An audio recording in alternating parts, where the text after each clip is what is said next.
le deja deudas a su esposa, tanto que el acreedor viene para llevarse a sus dos hijos suyos, dice la palabra. Y está en una crisis tremenda. Una pregunta, ¿es grato de ver dinero o alguna situación o estar en una crisis de deuda? Levanten la mano. No es grato, es complicado, ¿sí o no? Las llamadas, la situación, la opresión, la crisis, la preocupación en nuestras vidas. Pero déjame decirte una cosa, en medio de toda la circunstancia que tú y yo podamos estar pasando, o la crisis más dura que tú y yo podamos estar viviendo, siempre hay una salida. Diga conmigo, siempre hay una salida. Un poquito más fuerte, siempre hay una salida. O sea, no te vayas al norte, no te cortes las venas con un ejote, siempre hay una salida.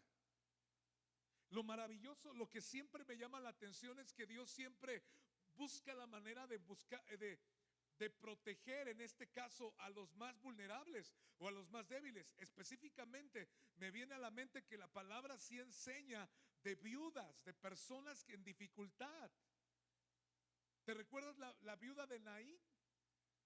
Que dice la palabra que la viuda de Naín ya había muerto su marido y ahora iba a enterrar a su hijo. No se recuerda, vamos para allá. Ahorita regresamos acá. En Lucas capítulo 7, si es tan amable,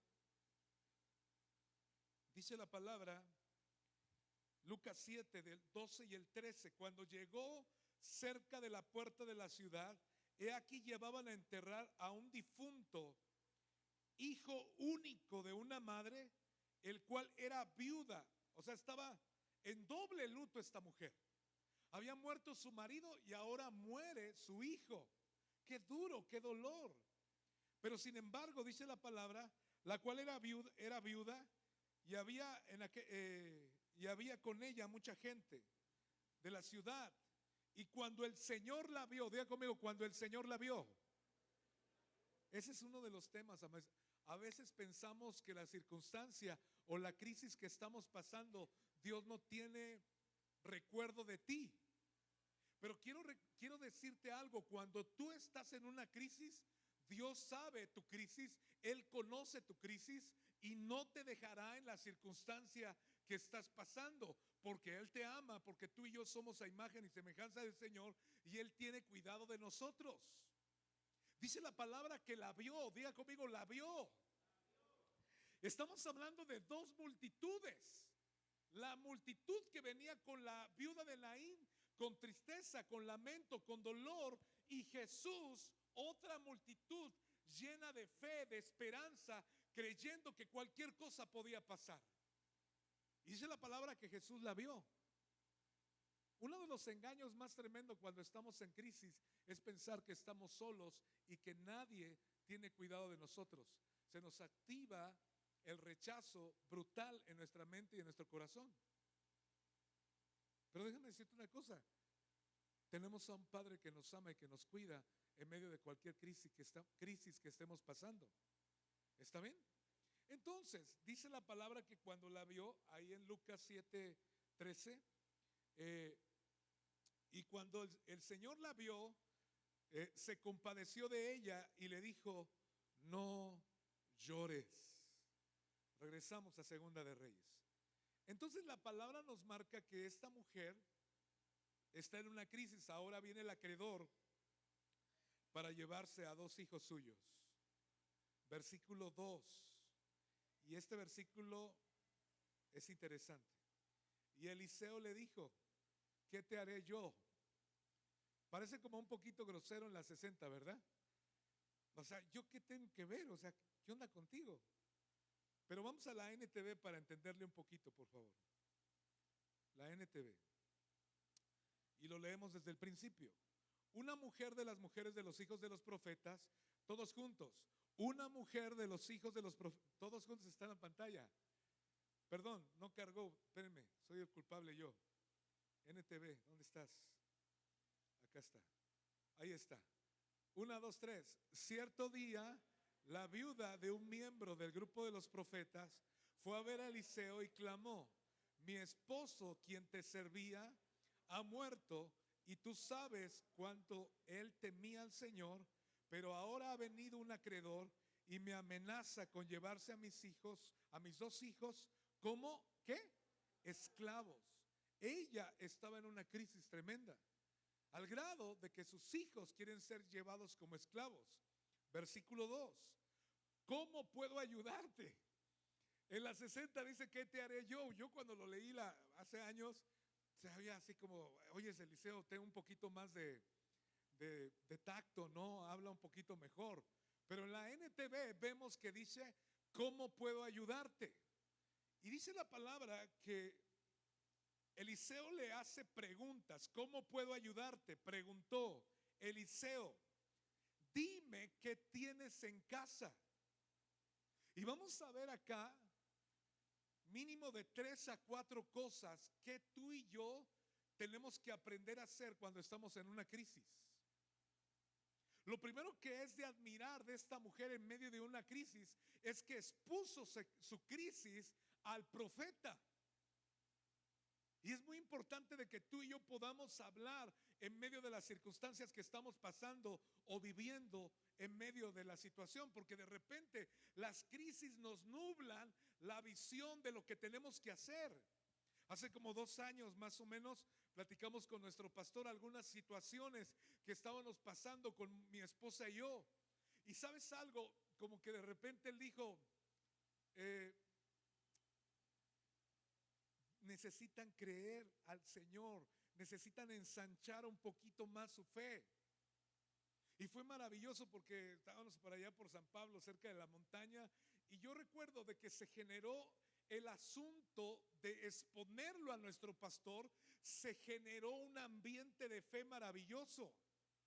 Cuando tú no externas tus crisis que estás pasando, cuando de repente pareciese que la preocupación o la circunstancia que estás pasando te está asfixiando y te está ahogando, necesitas exponerlo, porque algo va a pasar cuando tú lo expones.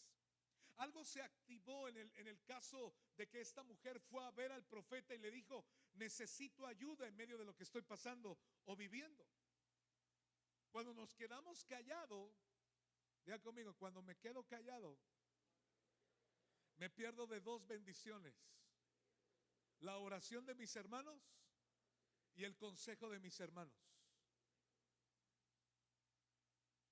Entonces vamos a ver como 4 cosas más o menos, muy rápido, que le dice el profeta. Lo primero que le dice, ¿cómo puedo ayudarte? Pero me llama la atención que el profeta hace preguntas.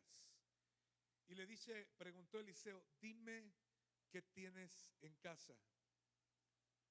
Regresamos a la 60 porque quiero que lo leamos en la 60, ese versículo que estamos leyendo, el versículo 2. Y Eliseo le dijo, ¿qué te haré yo? Declárame qué tienes en casa. Y ella dijo, tu sierva ninguna cosa tiene en casa, todos juntos, sino una vasija de aceite. Una vasija de aceite. Cuando estamos en una crisis, mire, una de las cosas que va a descubrir o que aprendí en estas semanas es que mucha gente viene a preguntar cosas y todo ese asunto, pero yo he aprendido a hacer preguntas. Y en medio de lo que tú contestas, poder buscar maneras de que tú pienses en medio de la crisis o la circunstancia que estás pasando, para que juntos podamos escuchar al Señor en medio de la situación. Yo no noto que el profeta agarró y le dijo, no, no te preocupes, mujer, vamos a buscarte una despensa para solucionarte la situación que estás pasando. No, la puso a pensar. Le dijo, a ver, ¿qué tienes en casa? Y ella dijo, solo en casa tengo una vasija de aceite.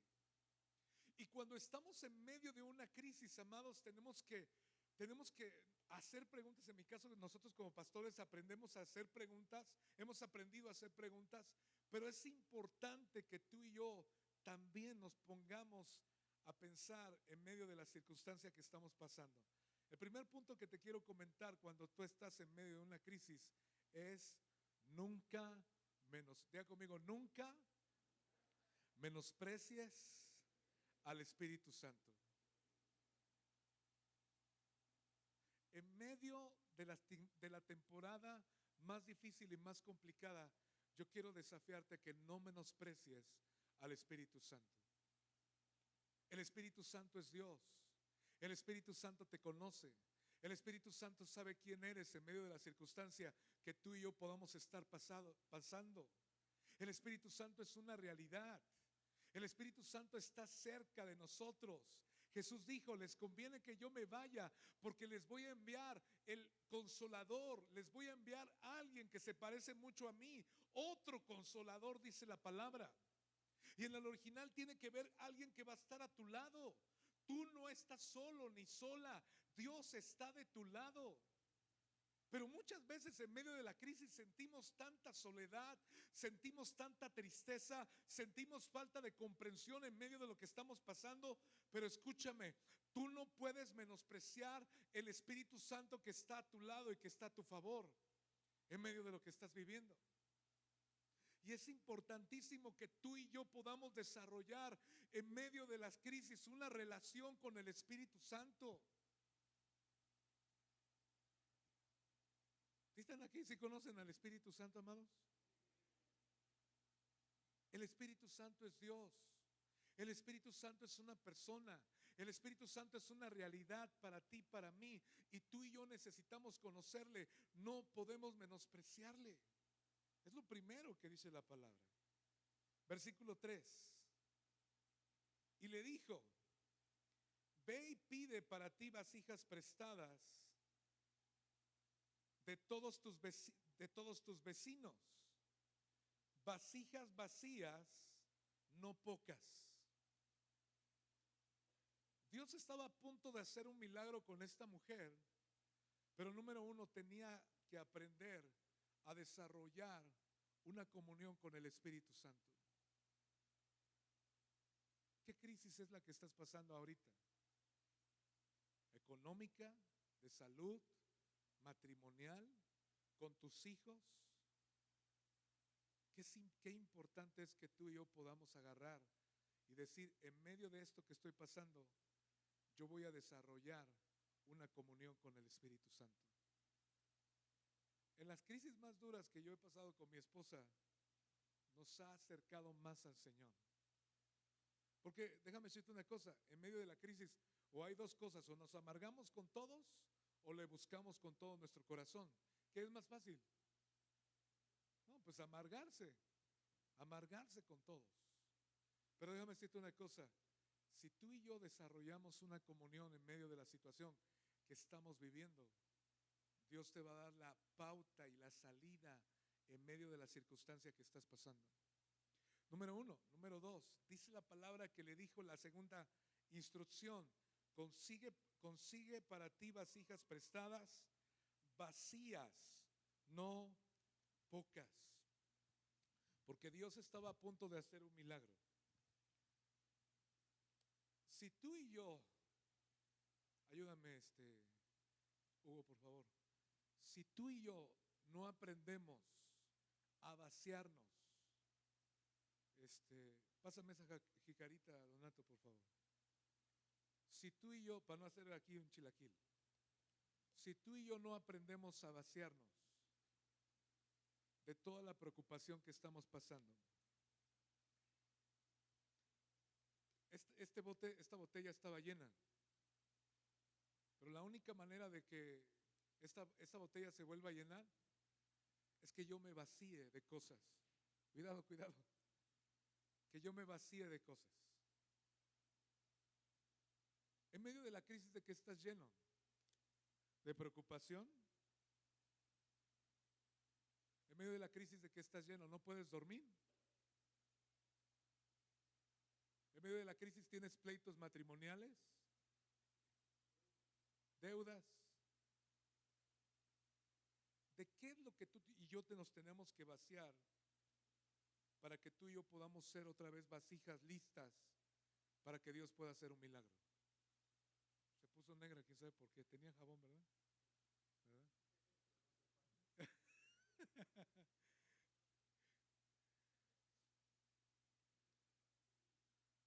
Amado, yo sé que se está preocupado. Mateo 6 que estudiamos ahorita en el TCD, dice no se preocupen por nada. Y el año pasado fue que, o hace 2 años, no me acuerdo, les prediqué que la palabra preocupación tiene que ver, en el original tiene que ver con estrangulamiento. Y yo sé que muchos de repente se han sentido así. Pero vacíate de la preocupación, vacíate de la amargura, vacíate de echar culpa a todos. Imagínate que esta mujer posiblemente estaba amargada con su marido, o sea, bien temeroso del Señor y bien profeta y bien siervo, pero me dejó todas las deudas. Hola. Todas las hermanas grandes que van a repartir herencia por el amor de Dios, hagan de una vez bueno, no es indirecta, Dios no me ha estado hablando nada, pero deja todo en orden. ¿Sí o no? Porque al rato son puras broncas. Regálame otra agua, por favor. Son broncas. Ordena tu casa. No vas a vivir para siempre. Si ya te llegan no sé. Arregla tu casa. Entonces muchas veces estamos estrangulados. Y fíjate cómo el profeta la pone a moverse a esta mujer. No le solucionó la vida. Diga conmigo, no le solucionó la vida. Un poquito más fuerte, no le solucionó la vida. Le dio consejos. Le empezó a decir, necesito que te muevas. Si caes en esta depresión, en esta tristeza, te vas a hundir, mujer. Me vino también la viuda de Sarepta. No vamos a ir, ya no nos da tiempo. Pero en el caso de la viuda de Sarepta, llega el profeta, Dios le mandó y le dijo, ve con la viuda porque ahí te van a mantener. Llega el profeta y la viuda está toda deprimida y dice, ¿cómo estás? No, pues aquí nada más estoy bien, tengo un amarillo, le voy a meter queso, me voy a hacer una torta y me voy a dejar morir. Tenía una sentencia de muerte esta viuda también. Y el profeta le dice, no, mija, aquí no te puedes morir porque si te mueres tú yo también me muero. Así que ponte a chambear, levántate. Lo primero que tienes que hacer es que yo caminé muchísimo, así que me das primero 1000 la torta y después vemos qué hacemos contigo. Y la palabra dice que el profeta se come bueno, yo me imagino que se comió la torta enfrente de ella y de su hijo. Si hubiera habido redes, hubieran acabado a este profeta, pero sin embargo ahí está el principio de la primicia. Primero el Señor y después Dios es capaz de bendecir todo lo demás. Y Dios hizo un milagro maravilloso, que esta mujer se convirtió en una vendedora de aceite. Y le dijo el profeta, fue tanto aceite que le dijo, vive con lo que sobre del aceite. Pagó todas sus deudas, Dios hizo un milagro. Pero amados, yo percibo que de repente el estrangulamiento, la preocupación ha estado ahí de tal manera que te mantiene desenfocado y no estás enfocado en lo que verdaderamente tienes que hacer. No te preocupes, Dios está de tu lado, Dios es un Padre bueno. No dejes que espíritus vengan a atormentarte y a no creer que Dios hará una obra. La situación que le platicamos a nuestro pastor, el pastor no agarró y me dijo, no, ten esto para ti. No, fue oración, fueron consejos, fueron palabras proféticas. Algo nos cayó ahí en San Pablo del Espíritu Santo. No lo alcanzaba a ver, pero se manifestó el año pasado. De tal manera de que Dios hizo milagros maravillosos. Porque Dios está de nuestro lado, amados. La pone a chambear. Le dijo, ve a conseguir vasijas vacías y que no sean pocas. Lo tercero, versículo 4. Entra, todos juntos, versículo 4. Entra luego y enciérrate tú y tus hijos. Pero no, hasta ahí, hasta el punto y coma. Entra tú y enciérrate con tus hijos. Número 1, no menosprecies al Espíritu Santo. Número 2, vacíate de toda esa preocupación que traes. Número 3, la importancia de que tú te encierres con tu familia en medio de la crisis con Dios.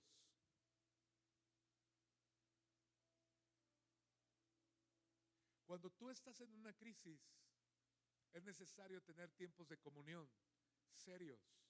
Es necesario ponerse de acuerdo.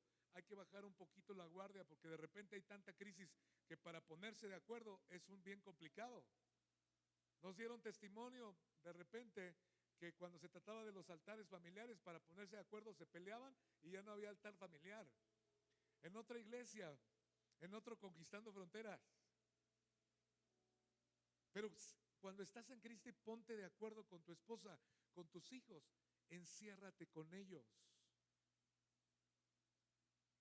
Este febrero vamos a cumplir 2 años orando como pastores de la red de Conquistando Fronteras.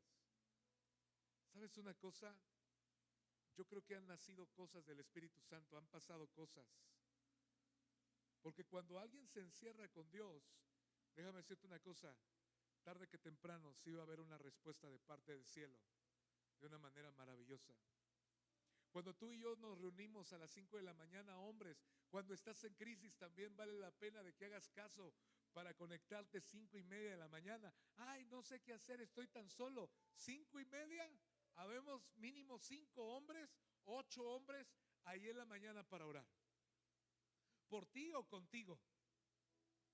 6:30 de la mañana hay mujeres orando en esta iglesia, en línea, todos los días, de lunes a viernes.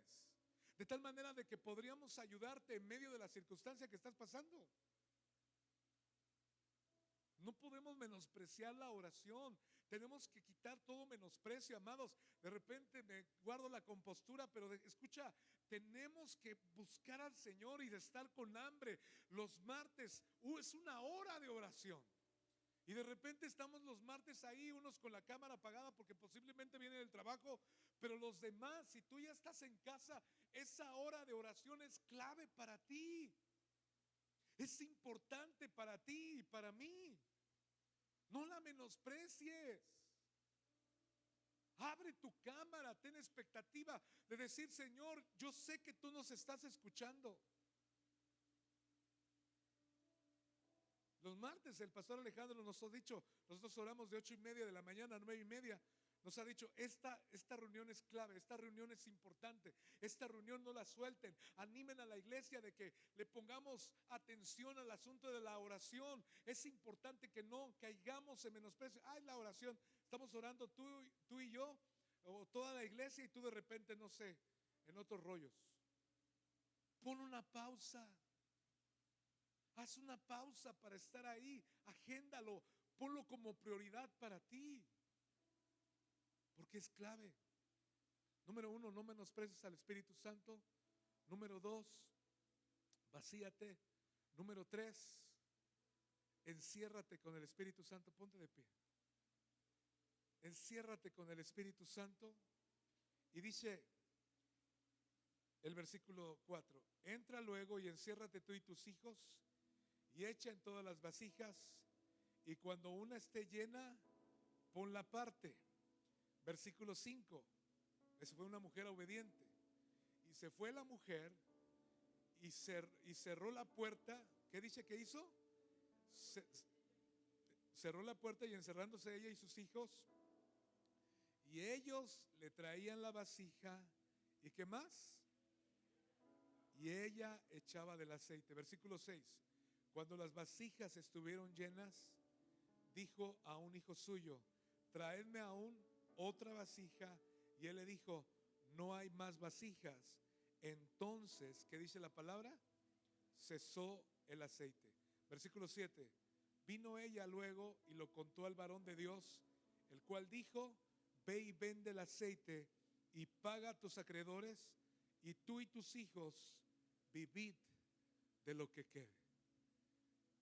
El cuarto punto es que tú y yo podamos aprender a vaciarnos. Ahorita todo lo que nos dijeron de oncología, escúchame, damos palabras de esperanza, oramos por gente, nos vaciamos, predicamos el evangelio, pero inmediatamente venimos a la presencia del Señor y el Señor nos vuelve a llenar.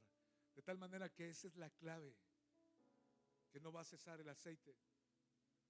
Y yo creo con todo mi corazón de que sí, Dios quiere ayudarte en medio de la crisis que estás pasando. Todos los que están en crisis, quiero que pasen acá, vamos a orar por ustedes. Vénganse, cualquier crisis que sea, vénganse para acá. Vamos a orar por ustedes.